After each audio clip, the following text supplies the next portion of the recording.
La pêche, c'est une histoire de famille.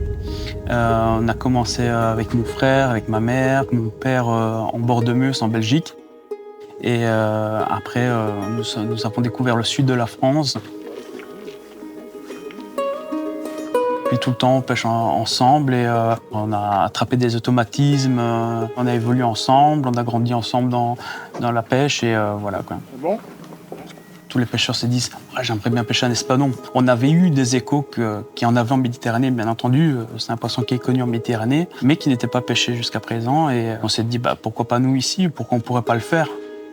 Donc on a bousculé un peu les codes et on s'est mis là-dedans à fond pour le rechercher, quoi.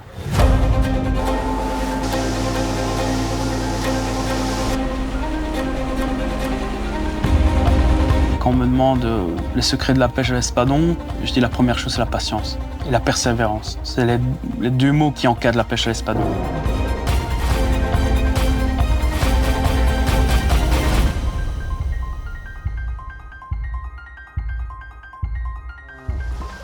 Quoi ? On va préparer. En pré-saison, je vais pêcher le calamar pour pêcher l'espadon en fait, parce que c'est leur alimentation favorite. On en fait un stock pour la saison. On va le chercher entre 700 et 750 mètres. Pas content, à mon avis, ça doit être un gros.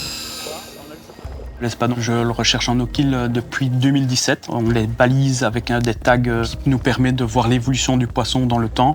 Le premier espadon, c'est un souvenir exceptionnel, quoi, parce que c'est le premier, quoi. Le cœur qui bat en chamade, ouais, la joie, ouais, c'est un moment exceptionnel, quoi. Tu y arrives enfin, tu te dis, ça y est, on a touché notre rêve.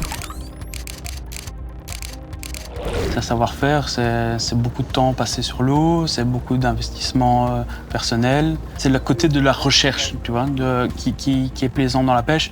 Ce n'est pas qu'on met des cannes et qu'on pêche et que c'est de la chance. Non, c'est cette recherche, justement, essayer de trouver les petites astuces, etc. Et c'est ça qui est plaisant dans cette pêche, quoi. Je comprends les courants, les phases lunaires, enfin, il y a plein de paramètres qui rentrent en compte et bien sûr ça aide d'avoir du bon matériel. Ça nous aide au quotidien, comme les moteurs électriques par exemple, tout ce qui est sondeur, tout ce qui est GPS, radar et tous ces petits éléments qu'on met bout à bout, enfin, c'est exceptionnel, quoi.